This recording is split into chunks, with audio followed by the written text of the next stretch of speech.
올해 우리 교회의 표어는 창세기 12장 2절에 근거한 복이 될지라입니다.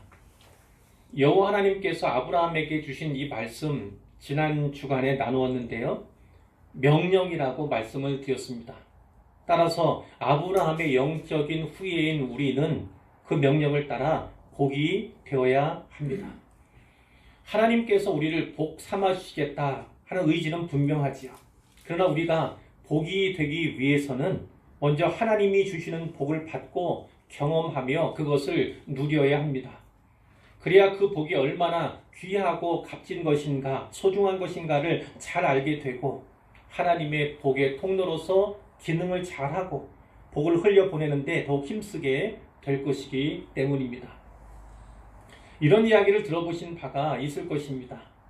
가나안 땅에는 북쪽에 갈릴리 호수가 있어요. 그리고 그 남쪽에는 염해라고 하는 소금 바다가 있습니다. 갈릴리 호수에서 염해로 흐르는 강, 그것이 우리가 잘 아는 요단강이죠. 갈릴리 호수에는 어족 자원이 풍부합니다. 다양한 종류의 물고기들이 살아가죠. 오늘날 이스라엘을 방문하면 베드로 물고기라고 불리는 구운 생선을 한 번쯤 맛보게 됩니다. 언젠가 교우 여러분들과 함께 성경의 땅에서 그 생선을 맛볼 수 있기를 바랍니다. 그러나 염해는 소금의 농도가 너무 짙어서 물고기와 같은 어종이 살아갈 수가 없습니다. 그래서 이 바다를 흔히 사해, 죽을 사자를 써서 죽은 바다 이렇게 이야기를 합니다. 물론 사해 바닷물은 미네랄이 아주 풍부해서요. 오늘날 질 좋은 소금과 좋은 화장품의 원료가 되기도 합니다. 하지만 생명과 관련해서는 여전히 죽은 바다다 이렇게 이해할 수 있습니다. 갈릴리 호수와 사해 바다는 어떻게 이런 차이가 날까요? 갈릴리 호수는요, 요단강을 통해서 아래로 계속 물을 흘려보내기 때문에 그렇습니다. 반면에 사해 바다는 요단 강물을 받아들이기는 하는데 어느 곳으로도 물을 흘려보내지 못합니다. 하나님께서 우리에게 원하시는 것은 갈릴리 호수처럼 생명력이 있고 생명의 보고가 될 뿐만 아니라 축복의 통로로서 다른 누군가에게 그리고 다른 어느 곳에 복을 흘려보내는 기능을 잘 수행하는 것입니다. 고인 물이 썩듯이 복을 움켜쥐려고만 하면 그 복은 복으로서의 생명력을 상실하게 되죠. 또 흘려보내지 않으면 새로운 복이 하나님께로부터 공급되지 않습니다. 그러므로 우리는 하나님께서 주신 복을 누릴 뿐만 아니라 흘려보내야만 하는 것입니다. 축복의 통로가 되고 축복의 도관이 되어야 합니다. 이것이 우리가 하나님께 복을 구하는 목적이 되어야 하죠. 나를 통해서 다른 이들이 하나님의 복을 경험하고 누릴 수 있게 하는 것, 그것이 우리가 하나님께 복을 구하는 목적이 되어야 할 줄로 믿습니다. 그러면 어떻게 하나님께로부터 복을 받을 수 있을까? 성경은 많은 말씀을 주시지만 오늘 본문은 하나님께서 주신 복의 내용, 그리고 하나님께 복을 받을 수 있는 비결에 대해서 분명하게 말씀해 줍니다. 그 비결은 해야 할 것이 무엇인가, 하지 말아야 할 것이 무엇인가 이렇게 나뉘어져 있고 그것을 분별하여 행할 때 하나님께서 복을 주신다 이런 메시지로 되어 있습니다.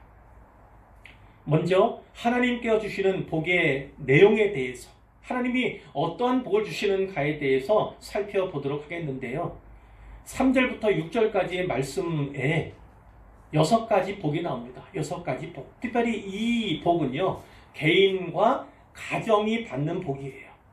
각 개인이 일상생활 가운데서 또 가정생활 가운데서 체험하게 될, 경험하게 될 복에 대해서 기록하고 있는데 그 내용들이 네가 받을 것이다, 네가 받을 것이다 이런 형태로 기록되어 있습니다. 3절에 보시면 성읍에서도 복을 받고 들에서도 복을 받을 것이며 이렇게 말씀하고 있어요. 성읍이든 들에서든, 그러니까 안에서든 밖에서든 이런 겁니다. 네가 어디에서 살며 어떤 직업에 종사하든지 복을 받을 것이다 해요. 장소 불문하고 직업 불문 하나님께 복을 받게 될 것이다 이렇게 말씀하고 있습니다. 6절을 보시면 네가 들어와도 복을 받고 나가도 복을 받을 것이니라. 출입을 말하는 거죠. 들어오고 나가는 거. 이게 일상생활을 말하는데 무엇을 하든 간에 복을 받을 것이다. 출입하는 곳마다 행하는 일마다 네가 일상생활에서 무엇을 하든 복을 받게 될 것이다. 이렇게 말씀을 하고 있습니다. 그러므로 3절과 6절의 말씀은 하나님의 복이 때를 초월하여 장소를 초월하여 내가 하는 일의 종류를 초월하여 임하게 될 것에 대해서 분명히 말씀하고 있습니다. 그 중간에 4절과 5절 말씀이 끼어 있는데요. 4절 보시면 내 몸의 자녀들이 복을 받게 될 것이라는 거죠. 그 자녀들이 많이 생길 것이다. 이것도 있고 그 한 자녀들이 복받게 될 것이다에 대한 메시지도 아울러 들어 있습니다. 내 토지의 소산과 토지에서 무언가를 풍족하게 내는 거지요. 자, 5절에도 보면 내 광주리와 떡반죽 그릇이 복을 받을 것이며, 자, 토지의 소산이 풍성해져서 광주리와 떡반죽 그릇이 넘치게 될 것이다. 이 메시지입니다. 자, 또 하나는 내 짐승의 새끼와 소와 양의 새끼가 복을 받을 것이다 라는 거지요. 가축이 생육하고 번성하게 될 것에 대해서 분명하게 말씀하고 있습니다. 그러니까 자손도 그렇고 토지의 소산도 그렇고 가축들도 잘 되게 될 것이다 이렇게 말씀하고 있는 것이죠. 삶에서 가장 필요하고 필수적인 기본적인 의식주에 대해서 너희가 걱정할 필요가 없게 될 것에 대해서 말씀하는 거예요. 오히려 걱정이 아니라 넘치는 풍요로 감사하고 기뻐하게 될 것에 대해서 약속하신 말씀입니다. 사람이 내가 복을 받게 되면 내가 가진 모든 소유가 복을 받게 되는 것이고 나의 가축이 또 내 자녀가 복을 받게 되는 것입니다. 나로 말미암아 우리 가족의 삶이 윤택해지고 그리고 잘 되는 역사가 있게 될 것을 분명하게 말씀하고 있는 것입니다. 중요한 것은 바로 나입니다. 내가 잘하면 내가 잘되면 나로 말미암아 가족이 잘되고 우리 가정이 잘 된다는 사실을 꼭 기억할 필요가 있지요. 자, 다음에는 6가지 약속이 나옵니다. 그 약속은 7절부터 13절까지에 기록되어 있는데 여기는 조금 달라요. 앞에 부분은 개인과 가정을 향한 복을 말하고 있는 반면에 이 부분은 이스라엘 공동체가 누리게 될 복에 대해서 말씀하고 있어요. 그리고 앞에서는 네가 받게 될 것이다 이런 형태로 되어 있었던 반면에 여기에선 네게 주실 것이다 이러한 모양으로 기록이 되어 있습니다. 자, 무엇을 주실 것인가? 먼저 산업에서 받는 복에 대해서 말씀하는데 이건 개인적인 차원을 조금은 넘어선 범위가 더 확대된 차원이에요. 8절에 보시면 여호와께서 명령하사 네 창고는 곳간을 말합니다. 네 손으로 하는 모든 일이 어떤 농사도 그렇고 목축도 그렇고 노동도 그렇지요. 오늘날에는 그것만이 아닐 것입니다. 손으로 하는 모든 일들, 모든 직업, 모든 하는 일들이 다 복을 받게 될 것이다. 하나님이 복을 주실 것이다. 이렇게 말씀하는 거예요. 자, 11절에도 보시면 여호와께서 내게 주리라고 내 조상들에게 맹세하신 땅에서 내게 복을 주사 내 몸의 소생과 가축의 새끼와 토지의 소산을 많게 하시며 이렇게 돼 있어요. 또 12절 앞부분에 보시면 여호와께서 너를 위하여 하늘의 아름다운 보고를 여시사 내 땅에 때를 따라 비를 내리시고 이렇게 말씀하고 있습니다. 이 가나안 땅은 건기와 우기가 뚜렷한 땅입니다. 자, 그래서 풍요에 대해 생각할 때 비와 관련해서 직접적으로 연관이 있지요. 특히 이른 비와 또 늦은 비가 있습니다. 하나님께서 이른 비와 늦은 비를 때에 따라 때에 맞추어 적절하게 내려주시겠다 이 말씀을 여기서 주시는 거예요. 이른 비는 파종기에 내리는 가을비입니다. 그리고 늦은 비는 곡물 추수기에 내리는 봄비를 말합니다. 이 이른 비가 내리지 않으면 파종을 하지 못해요. 그리고 늦은 비가 오기 전 그때가 가장 날이 뜨겁거든요. 그 즈음에 이 늦은 비가 추수에 큰 도움을 주기도 하고 또 그 늦은 비 시즌, 그 시즌을 통틀어 말할 때 그때 가장 풍요로운 그 은혜를 경험할 수가 있는 것입니다. 이스라엘은 오직 그들의 하나님 여호와가 자기들에게 이른 비와 늦은 비를 주심으로 말미암아 또한 풍요를 주신다는 사실을 기억해야 하는 것이죠. 그 가나안 땅에 들어가게 되는데 그곳에는 많은 온갖 종류의 신들이 있습니다. 그 바알이라고 하는 신, 또 아세라, 아스테롯이라고 하는 그 신들이 거기에 넘치도록 많은데 그것들이 풍요와 비를 주는 것이 아니라 또 자녀를 주는 것이 아니라 오직 하나님 여호와께서 모든 것을 주신다. 모든 것을 은혜로서 관장하신다는 사실을 반드시 믿어야만 하는 것이죠. 자, 이제 7절과 13절 말씀을 볼 텐데 이 7절과 13절 말씀은 좀 더 나라, 국가 이 차원으로 말씀하고 있다 이렇게 볼 수가 있어요. 자, 먼저 7절을 보시면요. 여호와께서 너를 대적하기 위하여 일어난 적군들을 네 앞에서 패하게 하시리라. 적군들을 패하게 하시겠다. 누가요? 여호와 하나님께서. 그러니까 군사적으로 성공하게 하시겠다. 승리하게 하시겠다. 이 말씀이에요. 그 적들이 한 길로 너를 치러 들어왔으나 네 앞에서 7길로 도망가리라. 이런 말씀이 있어요. 한 길은 무엇입니까? 한 길. 한 길로 쳐들어온다는 것은요. 우리 숫자가 워낙 많아요. 적에 비해서 우리가 더 군사력이 커요. 전력이 뛰어납니다. 그러니까 특별한 전술이 필요치 않아요. 그냥 가면 돼요. 이 한국 동란 때 중국군이 그런 전략을 썼잖아요. 워낙 쪽수가 많다 보니까 뭐 큰 새로운 전술이 필요한 것이 아니라 그냥 물밀듯이 인해 전술로 오는 거예요. 그것을 우리가 생각할 수가 있는데 그만큼 숫자가 워낙 많고 전략이 뛰어나다 이렇게 하면요 뭐 특별한 전략 필요 없이 그냥 밀고 오는 거예요. 막무가내로 쳐들어오는 거죠. 그것을 연상할 수 있어요. 그런데 그들이 한 길로 왔던 그들이 7길로 도망한다고 말씀을 합니다. 7길은 어떤 겁니까? 만수의 만수. 그러니까 뿔뿔이 흩어지는 겁니다. 여기저기 뿔뿔이 흩어져서 달아나는 거죠. 그리고 달아날 길이 없으면 또 다른 데를 개척해서 그렇게. 그러니까 완전한 패배에 대해서 말씀하고 있는 거예요. 왜 그들이 한 길로 갔다가 7길로 패하며 도망갈 수밖에 없습니까? 흩어질 수밖에 없습니까? 여호와께서 너희를 위해서 친히 싸워주실 것이다. 이런 약속이 있기 때문에 그것이 가능한 것이지요. 자, 13절 말씀인데 12절 뒷부분부터 말씀을 드리자면 내 손으로 하는 모든 일에 복을 주시리니 네가 많은 민족에게 꾸어줄지라도 너는 꾸지 아니할 것이요. 민족에 관한 거예요. 오늘날 연상이 되죠. 온 세계에서 전 세계에서 유대인들이 다 자금줄을 사실은 쥐고 있습니다. 이들이 이 말씀을 붙잡고 살아간 거죠. 살아왔던 것이죠. 그러니까 그들이 먼저 손댔던 것은 어떤 거예요? 대금업이에요. 고리 대금업을 먼저. 오늘날 금융업을 유대인들이 다 쥐고 있지 않습니까? 꾸어줄지라도 꾸지 않게 될 것이다. 이렇게 말씀을 하고 13절에 여호와께서 너를 머리가 되고 꼬리가 되지 않게 하시며 위에만 있고 아래에 있지 않게 하시겠다. 이런 약속을 주시는 거예요.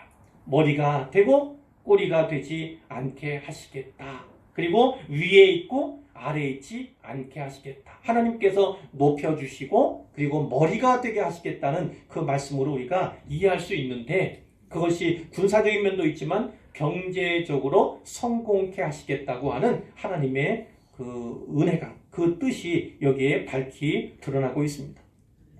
이와 같이 하나님께서 주시는 복, 즉 하나님 나라의 복은요 범위가 아주 넓습니다. 개인 받을 수 있는 복, 가정이 받을 수 있는 복, 그리고 사회가 누리고 국가가 얻을 수 있는 복, 그것이 여기에 다 기록되어 있는 것이죠. 그러나 더 큰 복은 이것입니다. 그것이 9절과 10절에 나타나 있는데 9절에 보시면 여호와께서 네게 맹세하신 대로 너를 세워 주시겠다는 거예요. 그런데 이것이 사실은 민족에 대한 말씀이긴 하지만 꼭 민족에게만 주신 말씀이다 이렇게 받을 필요는 없어요. 우리 한 사람 한 사람을 향한 한 개인 개인을 향한 말씀으로 받아도 사실 크게 틀리지 않습니다. 성경이 누누이 말씀하는 그래요. 한 사람이 한 사람으로 말미암아서 그 민족을 살리고 그 나라를 살리는 것이 성경의 기록이지 않습니까? 하나님께서 필요한 때에 한 사람을 세우시는 일이 너무나 많고 그로 말미암아서 온 민족이 하나님께 돌아오고 하나님께서 세움을 받는 그런 일들이 성경에 많이 기록되어 있죠. 너를 세워 자기의 성민이 되게 하시겠다는 거예요. 이 성민이라고 하면 한자어지만 거룩한 백성이 되게 하시겠다는 거예요. 거룩한 백성은 하나님께서 친히 택한 백성이에요. 하나님이 선택한 그 백성, 그 선택한 자로 하여금 하나님 여호와를 닮아 거룩하게 하시겠다는 거예요. 그 거룩한 백성으로 구별케 하시겠다. 이 약속을 하시는 것이고 이는 네가 네 하나님 여호와의 명령을 지켜 그 길로 행할 것임이니라. 하나님께서 거룩한 백성으로 삼아주시는 이유는 무엇이냐면 하나님 여호와의 명령을 지켜서 그 길로 행할 것에 대한 기대가 하나님께 있기 때문임을 말씀해 주시는 것이죠. 10절입니다. 땅의 모든 백성이 여호와의 이름이 너를 위하여 불리는 것을 보고 너를 두려워하리라. 하나님께서 자기 이름이 우리를 위해서 불려진다. 좀 표현은 어렵죠. 하나님께서 영원히 우리를 소유하시고 언약에 따라서 다스리시며 그 언약을 이루시겠다는 거예요. 그러니까 세계에 많은 민족이 있잖아요. 많은 족속이 있지 않습니까? 그러나 그들 위에 하나님께서 그들 높일 뿐만 아니라 오직 여호와의 이름으로 불려지는 민족이 되게 하겠다. 이런 말씀을 하시는 거예요. 그것은 곧 하나님과의 특별한 관계를 말합니다. 오늘날 우리도 하나님과의 관계에 가장 신경을 써야 해요. 하나님과의 관계를 더욱더 긴밀히 하고 밀접하게 가까이 하는 것이 중요하고요. 또한 반대로 하나님의 이름을 우리로 말미암아 혹이 욕을 먹지 않을까? 혹이 그 이름을 만으로 여기는 바가 내 삶 가운데 있지는 않을까? 그것을 돌아보아야 한다는 것이죠. 그분의 이름이 능력의 이름이고 그분의 이름이 권능의 이름이며 거룩의 이름임을 그것을 기억하고 소중히 여기는 사람, 그들이 바로 하나님께 택함 받은 족속이고 또 그 하나님의 이름으로 만방 가운데 빛을 낼 그러한 또 족속이고 또 그러한 사람들이 될 것을 분명하게 말씀하고 있는 거지. 여기에 많은 약속도 있지만 가장 큰 복은 바로 이것이다. 하나님과의 관계가 이렇게 되면 거룩한 백성이 되고 여호와의 이름으로 불려지는 백성이 되기만 하면 하나님께서 그 앞에 있는 복들 누릴 수 있는 자격을 주신다. 이렇게 볼 수가 있어요. 자, 이게 큰 두 번째인데 다음은 복을 받기 위해서 해야 할 것이 무엇인가에 대해서 살펴보려고 합니다. 1절과 2절 말씀 그리고 13절 뒷부분의 말씀인데 첫 번째 1절에 보시면 네가 네 하나님 여호와의 말씀을 삼가 듣고 중요한 건 하나님의 말씀입니다. 하나님 말씀이 늘 기준이 되어야 되고 척도가 되어야 하는 거예요. 그 말씀을 삼가 듣고 삼가는 뭔지 아시죠? 주의하여 들어야 한다는 거예요. 주의하여 잘 들어야 한다는 것입니다. 내가 오늘 네게 명령하는 그의 모든 명령을 지켜 행하면 그 명령을 잘 지키고 그 명령대로 행하면 어떤 것입니까? 사실 앞에 많은 것들이 있지만 그것을 다 이렇게 감싸할 수 있는 그런 내용이 여기 있는데 네 하나님 여호와께서 너를 세계 모든 민족 위에 뛰어나게 하실 것이라. 민족에게도 이 약속이 주시면 아까 말씀드린 것처럼 개인에게 주신 약속이라고 언약이라고 받아도 사실은 무방합니다. 말씀드린 것처럼 한 사람이 한 민족과 결코 다른 것이 아닙니다. 이 한 사람으로 말미암아 민족이 살고 족속이 살게 되기 때문에 그래요. 그러니까 하나님 여호와께서 너를 세계 모든 민족에 뛰어나게 하실 것이라 자녀들을 향해서도 기도할 수 있고 또 교회를 향해서도 그리고 나라와 민족을 위해서도 기도할 수 있는 것이죠. 이전에 네가 네 하나님 여호와의 말씀을 청종하면 이 청종이라는 건 듣는다, 그리고 따른다 그 뜻이잖아요. 그러니까 듣고 순종하는 것이 청종하는 거예요. 그러면 이 모든 복이 내게 임하며 내게 이르게 될 것이다. 13절 뒷부분에 보시면 오직 너는 내가 오늘 네게 명령하는 네 하나님의 여호와의 명령을 듣고 지켜 행하며 반복해서 계속해서 나오고 있는 거예요. 복을 받기 위한, 앞에 제시된 그 복을 받기 위해서 해야 할 일이 무엇인가? 그것은 바로 하나님 말씀을 삼가 듣고 그 말씀대로 지켜 행해야 한다는 거예요. 청종해야 한다고 분명하게 말씀하고 있습니다. 다른 말로는 순종해야 한다, 이 표현이 되겠습니다. 자, 마지막으로 그럼 복을 받기 위해서 하지 말아야 할 것은 무엇인가? 이것에 대해서 살펴보려고 하는데, 자, 본문에서는 14절이고 뒷부분까지 좀 더 볼 텐데요. 14절에 내가 오늘 너희에게 명령하는 그 말씀을 떠나 좌로나 우로나 치우치지 아니하고 다른 신을 따라 섬기지 아니하면 이와 같으리라, 이겁니다. 여기에는 아니라고 하는 표현들이 나타나잖아요. 하나님 말씀을 떠나면 안 된다는 거예요. 또 좌로나 우로나 그 기준은 오직 하나님 말씀이에요. 하나님 말씀에서 좌로나 우로나 치우치지 아니할 때 이러한 복을 주신다는 거예요. 또 다른 신을 따르지 아니할 때, 다른 신을 섬기지 아니할 때 이와 같은 복을 주시겠다, 이렇게 말씀하고 있는 것입니다. 본문을 좀 넘어가면 15절에 네가 만일 네 하나님 여호와의 말씀을 순종하지 아니하여 내가 오늘 네게 명령하는 그의 모든 명령과 규례를 지켜 행하지 아니하면, 여기도 아니하면이 나오죠. 아니하면 어떻게 됩니까? 복을 받을 수 없는 것만이 아니라 모든 저주가 내게 임하게 될 것이다, 이르게 될 것이다, 이렇게 말씀하고 있는 거예요. 영적인 세계에 중간지대는 없습니다. 중간지대는 없어요. 양다리 걸치는 것은 있을 수 없습니다. 양다리를 걸친다, 그것은 하나님을 섬기는 것이 아니고 하나님 말씀에 순종하는 것이 아닙니다. 오직 하나님께는 하나님께만, 오직 하나님께만 드리는 무언가가 있어야 하는 것이죠. 그것이 다른 우상, 혹은 다른 재물, 다른 어떤 것들과 양다리로 얽히게 되면 그것은 하나님께 저주받을 일인 것이지 하나님께 복받을 일이 아니고요. 그것은 참된 신앙이 아니고 그건 불신앙이다, 이렇게 생각을 하시면 됩니다. 하나님께는 우리 마음에 정수만을 드려야 됩니다. 정수만을 하나님께 드려야지 거기에 벽가지가 혹은 양다리가 개입되면 그것은 하나님께 영광 드리면 돌리는 일이 결코 아니다라는 거예요. 복을 받지 못하는 게 문제가 아니고 복을 받지 못한다면 저주를 받게 된다는 것이 여기에 메시지예요. 자, 16절에서 19절을 눈으로 보시면 앞에 우리가 살폈던 3절에서 6절까지 내용과 전혀 반대되는 내용이 되어 있어요.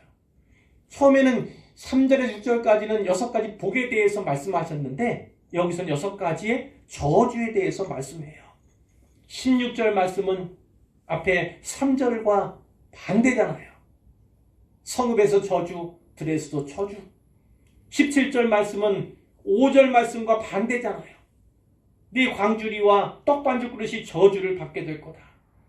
18절 말씀은 앞에 4절 말씀과 반대가 됩니다. 네 몸의 소생, 네 토지의 소산, 네 소와 양의 새끼가 저주를 받을 것이다. 19절 말씀은 6절 말씀과 반대입니다. 네가 들어와도 저주, 나가도 저주를 받으리라, 이렇게 말씀하고 있어요. 그런데 이 축복의 내용보다 저주의 내용이 뒤에 계속 이어지거든요. 1절부터 14절까지 말씀이 축복에 대한 말씀인데 15절부터 68절까지예요. 무려 4배가 되는 그 분량이 저주의 메시지로 되어 있습니다. 왜 그럴까요? 왜 하나님은 이 축복의 메시지는 짧게, 저주의 메시지는 4배나 많게 이렇게 말씀하실까요? 하나님의 관심이 저주이기 때문이 아니라 축복에 있음을 말씀하고 있는 거예요. 이유가 분명합니다. 우리는 다 아담의 후손이에요.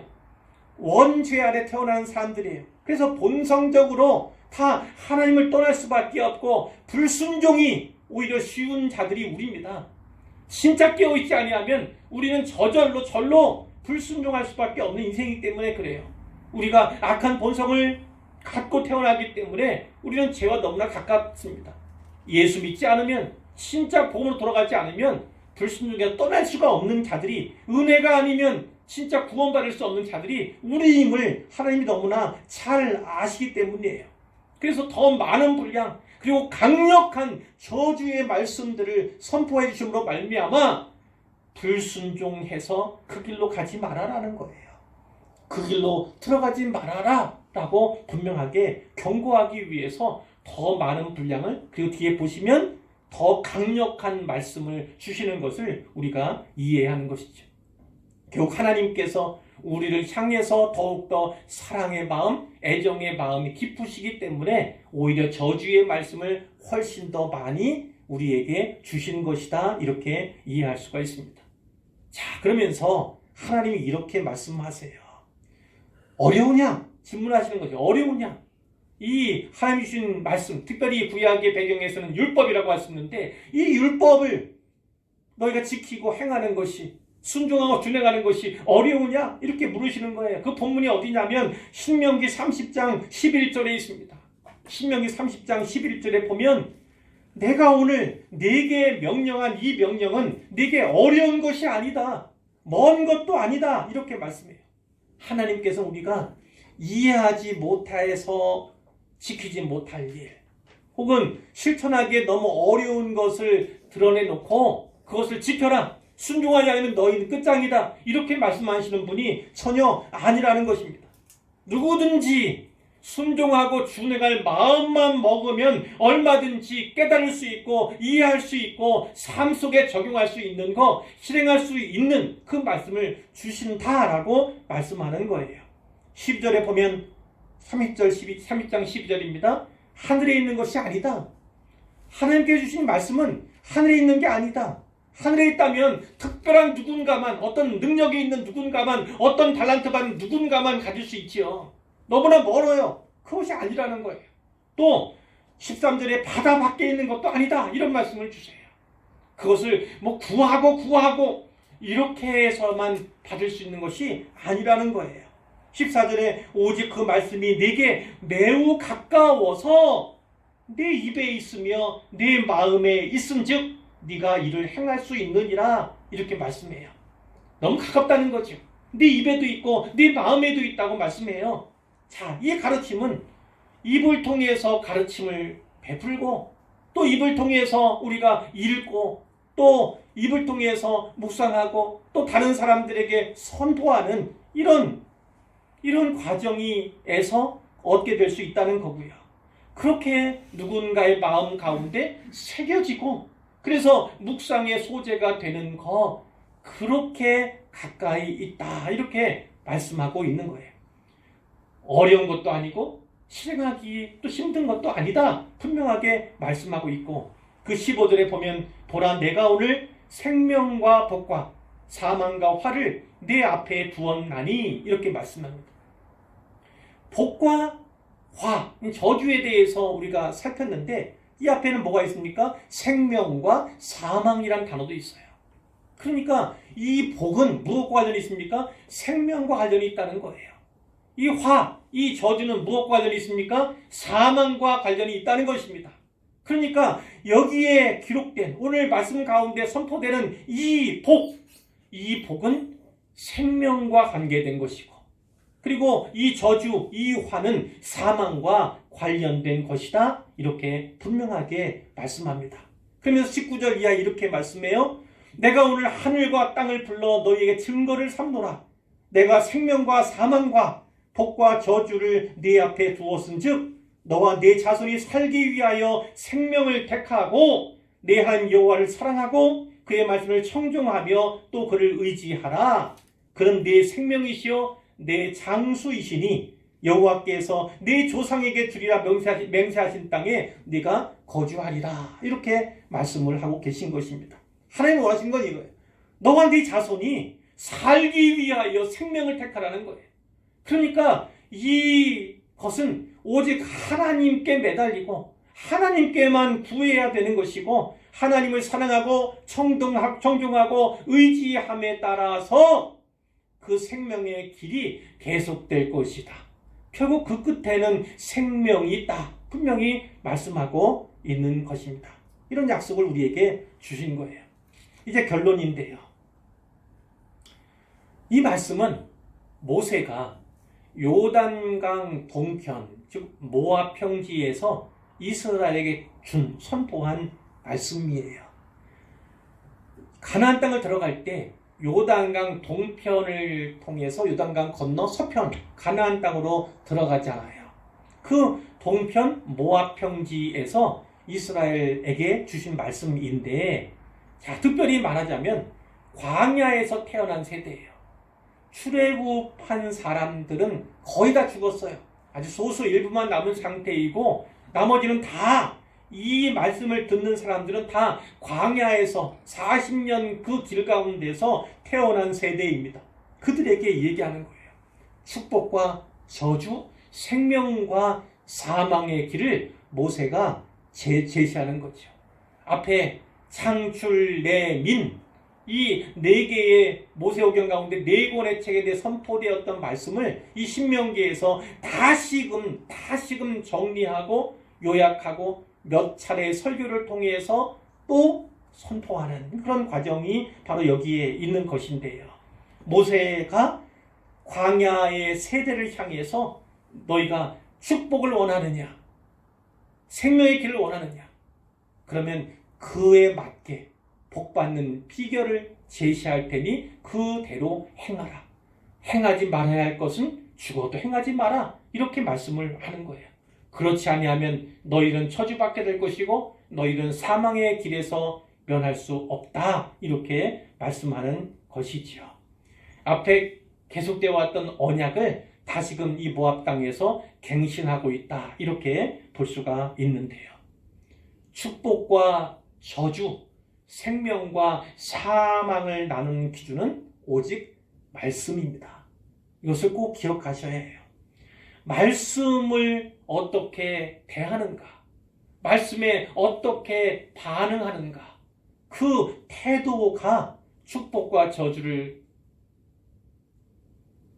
나누고 생명과 사망을 나눈다. 이렇게 분명하게 기억을 하셔야 합니다. 하나님 말씀을 잘 듣고 그 말씀대로 순종하면 복을 받지만 그것을 무시하면 저주가 임하고 결국 사망이 임할 것이다. 이렇게 말씀하는 거예요. 말씀을 순종하는 것 그 자체가 평안이고 안식임을 분명히 기억하십시오. 뿐만 아니라 말씀에 순종하는 것 자체가 형통임을 꼭 기억하셔야 합니다. 말씀을 버렸다. 그 버린 삶 자체가 저주이고 그 버린 삶 자체가 또한 사망임을 기억하셔야 하는 것이죠. 말씀에 순종함으로써 하나님 나라 복을 넉넉하게 풍성하게 누리는 우리가 되기를 소원합니다. 2021년 한 해 동안 하나님 말씀에 더욱 순종하고 말씀대로 준행하시기를 바랍니다. 그래서 개인과 가정이 하나님께서 주시는 큰 복을 받아 누릴 수 있기를 간절히 바라고요. 또한 복이 되고 우리를 복 삼아 주신 하나님의 기쁘신 뜻대로 그 복을 우리 이웃과 우리 나라와 민족과 열방에 흘려보내는 우리 교회가 되기를 우리 주님의 이름으로 축원합니다.